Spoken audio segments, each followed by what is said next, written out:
늦은 저녁 서울의 한 아파트 단지. 고층 건물들 사이로 붉은 노을이 스며들고 있었습니다. 25년간 매일같이 밟았던 퇴근길. 오늘도 박성호 씨는 무거운 발걸음을 옮기고 있었습니다. 하지만 오늘은 조금 달랐습니다. 대기업 연구원으로서의 마지막 퇴근길이었기 때문입니다.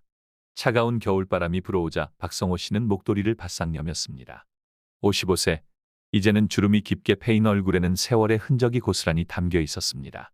25년이라는 시간 그는 오직 가족을 위해 달려왔습니다. 가장이란 가족을 위해 희생하는 사람이야. 퇴근길에 마주친 편의점 유리창에 비친 자신의 모습을 바라보며 박성호 씨는 작게 중얼거렸습니다.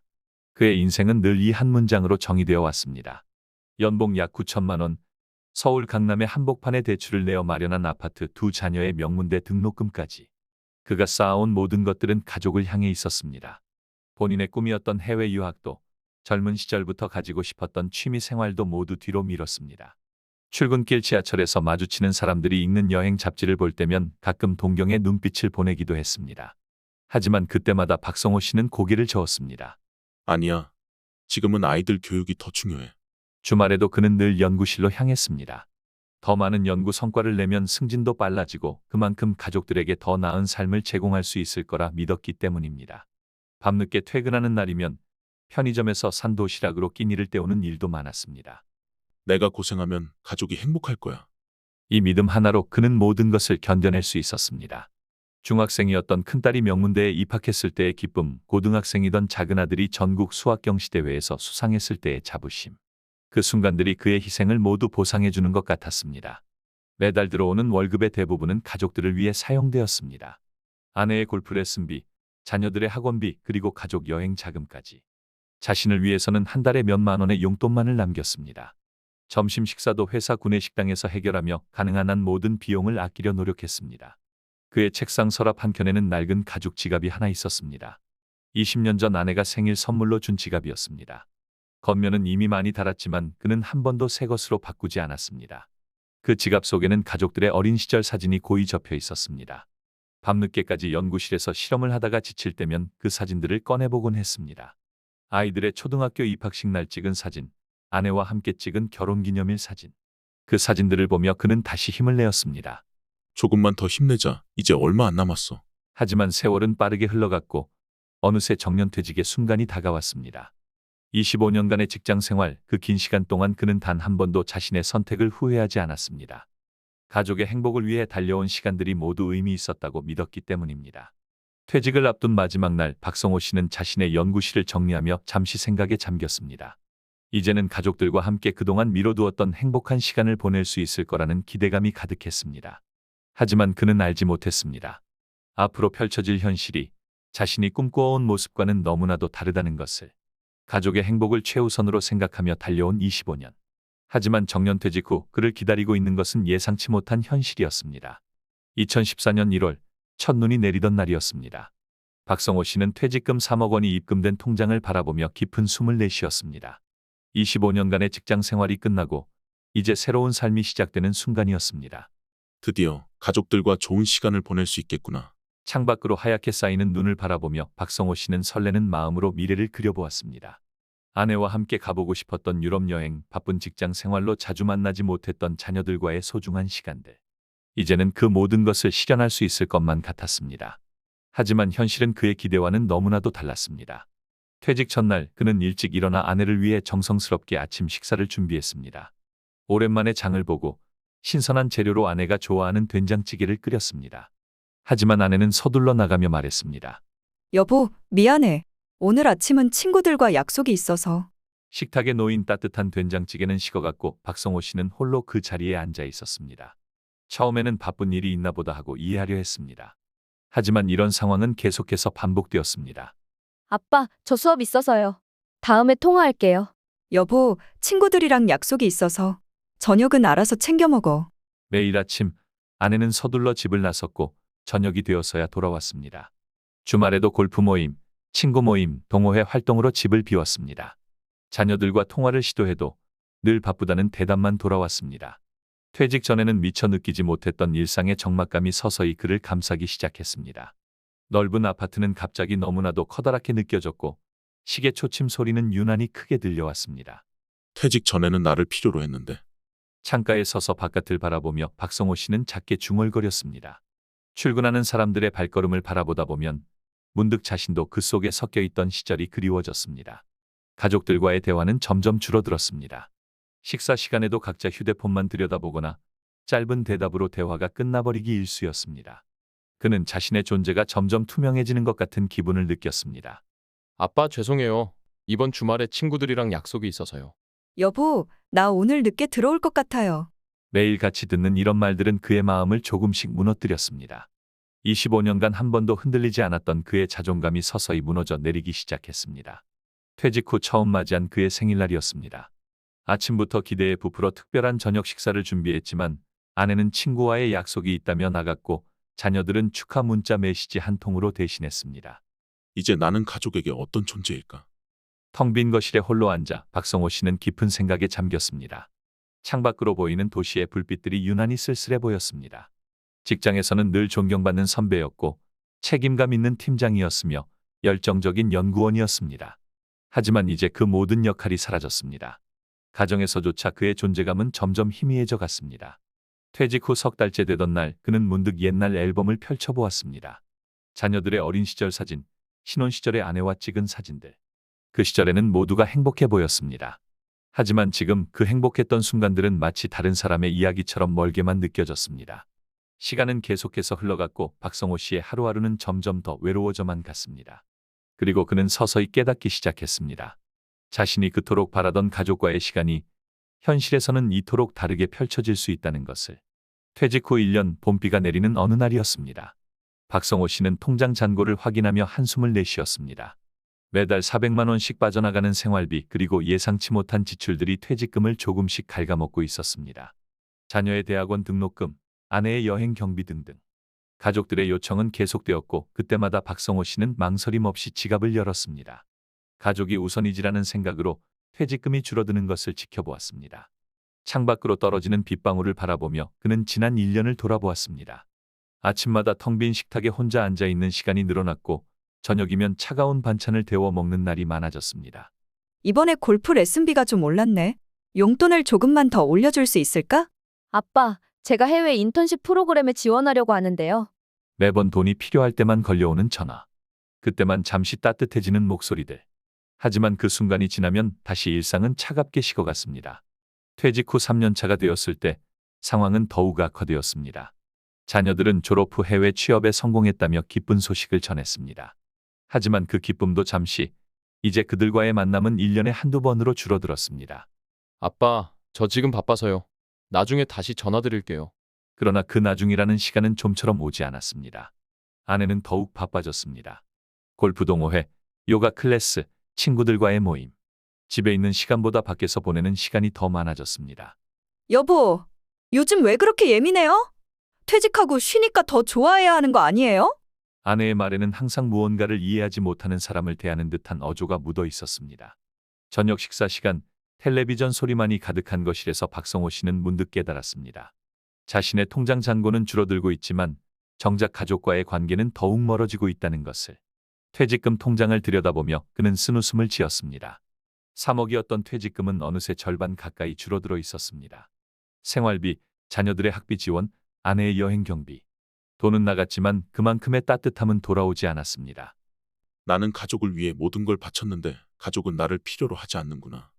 늦은 밤 공원 벤치에 혼자 앉아있던 박성호 씨는 문득 이런 생각이 들었습니다. 젊은 시절부터 모아온 돈 그리고 퇴직금까지 모든 것을 가족을 위해 썼지만 정작 그가 원하던 가족과의 따뜻한 시간은 점점 더 멀어져만 갔습니다. 휴대폰을 열어보면 카카오톡 메시지함은 비어 있었고 부재중 전화 기록도 없었습니다. 가끔 자녀들이 보내는 문자 메시지는 대부분 금전적인 도움을 요청하는 내용이었습니다. 아빠, 이번에 새로운 프로젝트를 시작하게 됐는데 초기 자금이 필요해서요. 여기 물가가 너무 비싸서 생활비가 좀 부족한데. 라는 내용들. 매번 그런 연락을 받을 때마다 박성호 씨의 마음은 조금씩 무너져 내렸습니다. 돈을 보내주고 나면 잠시 따뜻해지는 대화 그리고 다시 찾아오는 긴 침묵.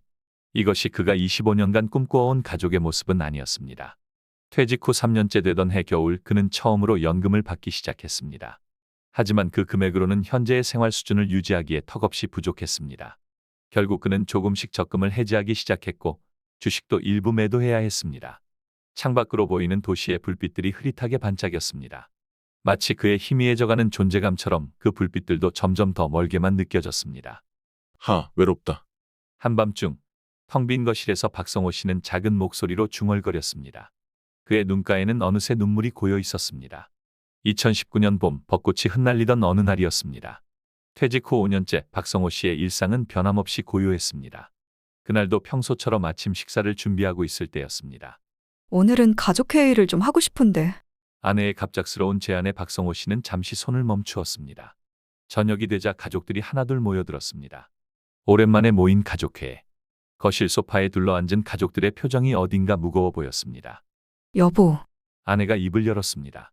평소와는 다른 조심스러운 목소리였습니다. 당신이 자꾸 집에만 있으니까 내가 너무 죄책감이 들어서 약속도 잘 못 나가겠어. 이제 우리도 각자의 생활이 있잖아. 침묵이 흘렀습니다. 박성호 씨는 그 자리에 얼어붙은 듯 앉아 있었습니다. 사실 나도 아빠가 집에 계속 계시니까 식사를 혼자 드시는 게 신경 쓰여서 좀 불편해요. 큰딸이 조심스럽게 말을 이었습니다. 아빠가 오피스텔 같은 데서 편하게 지내는 게 어떨까요? 작은 아들의 제안에 모두가 고개를 끄덕였습니다. 그 순간 25년간의 시간이 주마등처럼 스쳐 지나갔습니다. 야근을 마치고 늦게 귀가하던 날들, 주말에도 출근하며 보낸 시간들, 자녀들의 등록금을 위해 긴축했던 날들. 그 모든 희생의 순간들이 한순간에 무너져 내리는 것 같았습니다. 그래, 박성호 씨의 목소리는 떨렸습니다. 그동안 내가 불편하게 했구나. 가족들은 미안한 듯 고개를 숙였지만 그들의 눈빛에서는 안도감이 묻어났습니다. 마치 오랫동안 하고 싶었던 말을 드디어 꺼낸 것처럼. 다음 날부터 박성호 씨는 오피스텔을 알아보기 시작했습니다. 매물을 보러 다니는 동안 그의 마음은 이상하리만큼 담담했습니다. 아니, 어쩌면 이미 예상했던 일인지도 모릅니다. 일주일 후 그는 작은 오피스텔로 짐을 옮기기 시작했습니다. 30년간 모아온 추억들을 상자에 담으며 그는 문득 깨달았습니다. 가족을 위해 희생한 25년, 그러나 가족은 그를 부담으로 여기고 있었다는 것을. 아빠, 이사하시는 거 도와드릴까요? 자녀들의 제안에 그는 고개를 저었습니다. 괜찮아. 내 짐은 내가 챙길게. 작은 캐리어 하나와 몇 개의 상자. 60년을 살아온 한 남자의 인생이 이렇게 간단하게 정리될 수 있다는 것이 아이러니했습니다. 이삿짐을 옮기는 날, 창밖으로는 봄비가 내리고 있었습니다. 25년간 살아온 집을 떠나며 박성호 씨는 마지막으로 거실을 둘러보았습니다. 벽에 걸린 가족 사진들, 자녀들의 시상식 상장들, 그리고 아내와 찍은 결혼 사진까지. 아프지 말고 잘 있어. 문을 닫으며 그가 작게 중얼거렸습니다. 오피스텔로 향하는 택시 안에서 그는 창밖으로 흐르는 빗방울을 바라보았습니다. 떨어지는 빗방울처럼 그의 눈에서도 조용히 눈물이 흘러내렸습니다. 새로운 보금자리는 서울 변두리의 작은 오피스텔이었습니다. 20평도 채 되지 않는 공간이었지만 이상하게도 마음은 편했습니다. 더 이상 누군가의 눈치를 보며 살지 않아도 된다는 생각에서일까요? 짐을 정리하며 그는 문득 옛 앨범 한 권을 발견했습니다. 젊은 시절의 자신, 갓 태어난 아이들을 안고 있는 모습, 아내와 함께 찍은 신혼여행 사진들. 그 시절에는 모두가 행복해 보였습니다. 이제는 정말 끝인가? 창밖으로 보이는 도시의 불빛들을 바라보며 박성호 씨는 깊은 한숨을 내쉬었습니다. 그날 밤 그는 오랜만에 일기를 썼습니다. 오늘부터 나는 혼자가 되었다. 25년간의 희생이 결국 부담이라는 말로 돌아왔다. 하지만 이상하게도 마음이 편하다. 이제는 나를 위한 시간을 가져보려 한다. 오피스텔로 이사한 지 1년이 지난 어느 봄날 아침이었습니다. 박성호 씨는 평소처럼 일찍 일어나 운동복을 챙겨 입었습니다. 이제 그의 하루는 새벽 6시 공원 산책으로 시작됩니다. 안녕하세요, 박 선생님. 공원을 한 바퀴 돌던 중 익숙한 목소리가 들려왔습니다. 6개월 전부터 함께 아침 운동을 하는 이웃들이었습니다. 오늘도 일찍 나오셨네요. 운동 끝나고 커피 한잔 할까요? 박성호 씨는 미소를 지으며 고개를 끄덕였습니다. 1년 전만 해도 상상할 수 없었던 일상이었습니다. 오피스텔로 이사온 첫 달은 쉽지 않았습니다. 하지만 그는 스스로를 위한 변화를 시작했습니다. 매일 아침 1시간씩 운동을 하고 균형 잡힌 식단을 유지했습니다. 그동안 소홀했던 건강검진도 정기적으로 받기 시작했습니다. 박 선생님, 이번 주 도예 수업에는 꼭 오셔야 해요. 개인전 준비해야 하잖아요. 카페에서 커피를 마시며 도예 동호회 회원들과 이야기를 나누었습니다. 6개월 전 우연히 시작한 도예 수업이 이제는 그의 삶의 큰 즐거움이 되었습니다. 선생님의 작품이 이번 전시회의 하이라이트가 될 것 같아요. 동호회 회원들의 칭찬에 박성호 씨는 쑥스러운 듯 웃었습니다. 처음으로 자신만의 작품을 만들고 그것을 인정받는 기쁨을 느끼고 있었습니다. 오후가 되자 그는 동네 도서관으로 향했습니다. 이제 그의 일상에는 책이 가득합니다. 젊은 시절부터 읽고 싶었던 철학책들, 세계사 서적들을 하나둘씩 읽어나가는 재미에 빠져 있었습니다. 박 선생님, 이번 독서 토론의 주제는 선생님이 정해주시면 어떨까요? 도서관 독서 모임에서 그는 이제 중심적인 역할을 하고 있었습니다. 61년간의 인생 경험과 지혜를 나누는 시간은 그에게 새로운 보람을 주었습니다. 경제적인 면에서도 변화가 있었습니다. 더 이상 과도한 생활비를 지출하지 않게 되면서 그의 통장 잔고는 오히려 늘어나기 시작했습니다. 투자 포트폴리오를 재구성하고 꼼꼼하게 지출을 관리하면서 안정적인 노후 자금을 마련할 수 있었습니다. 이제야 정말 내 인생을 살고 있는 것 같네.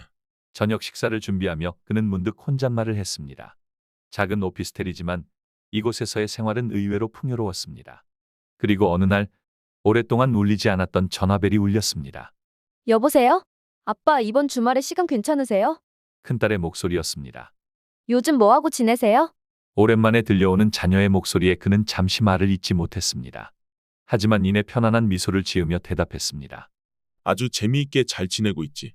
네가 궁금하다면 언제든지 와서 보면 돼. 더 이상 애써 관심을 구하지 않았습니다. 대신 자신의 삶에 충실한 모습을 보여주고 싶었습니다. 이제 그의 하루는 바쁘게 채워져 있습니다.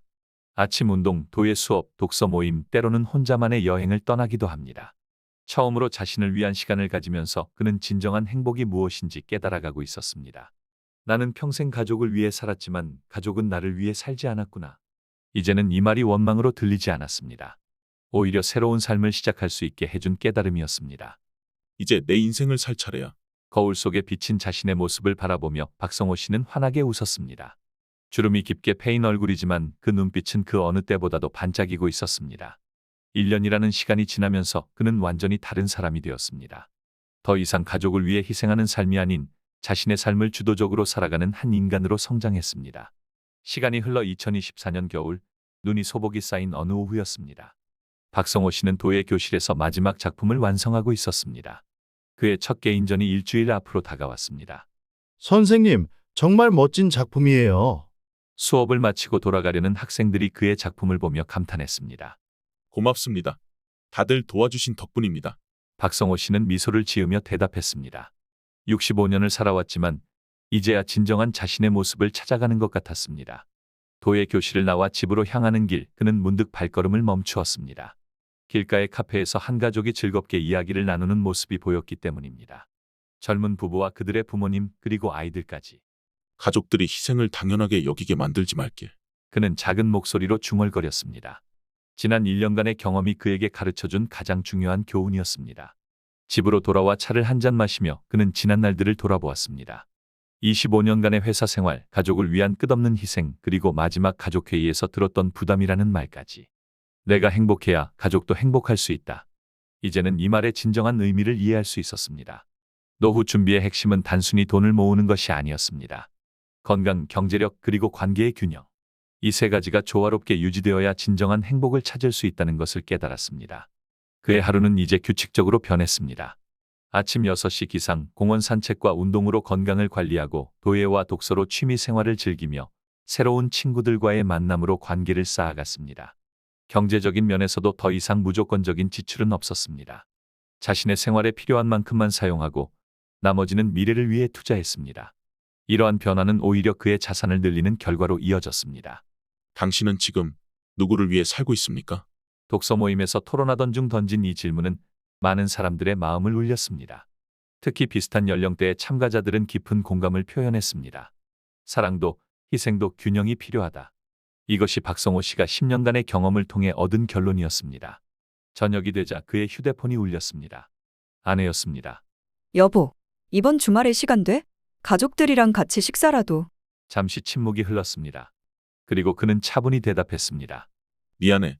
이번 주말에는 내 개인전이 있거든. 괜찮다면 전시회에 오는 건 어때? 더 이상 그는 가족의 편의에 맞추려 애쓰지 않았습니다.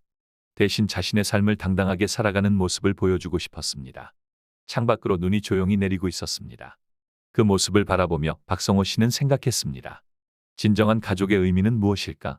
서로를 위한 일방적인 희생이 아닌 각자의 삶을 존중하며 함께 성장해가는 것이 아닐까. 그는 조용히 중얼거렸습니다. 가족을 사랑한다는 것은 나 자신을 포기하는 것이 아니라 서로를 이해하고 존중하는 것입니다. 밤이 깊어갈수록 창밖의 눈은 더욱 소복이 쌓여갔습니다. 마치 과거의 아픔을 덮어주듯이 하얀 눈은 도시를 포근히 감싸 안았고 박성호 씨의 입가에 잔잔한 미소가 번졌습니다. 자, 오늘의 이야기는 여기까지입니다. 평생을 가족을 위해 헌신했지만 정작 자신을 잊고 살았던 한 남자의 이야기. 하지만 그는 늦게나마 깨달았습니다. 진정한 행복은 나를 위한 삶을 살아갈 때 시작된다는 것을. 우리는 너무 오랫동안 가족을 위해 희생하는 것이 당연하다고 생각하며 살아왔습니다. 하지만 가족의 행복만큼이나 중요한 것이 있습니다. 바로 나 자신의 행복입니다.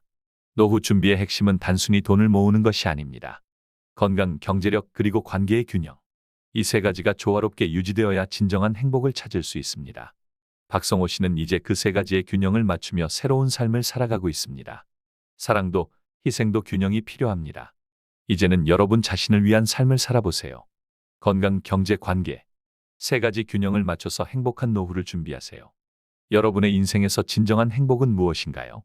지금 이 순간 여러분은 누구를 위해 살아가고 계신가요? 여러분의 이야기를 댓글로 남겨주세요. 이상으로 지혜로 사는 인생이었습니다.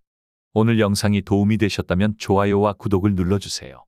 여러분의 삶에 따뜻한 위로와 깨달음을 전해드리겠습니다. 지금까지 함께해 주셔서 감사합니다.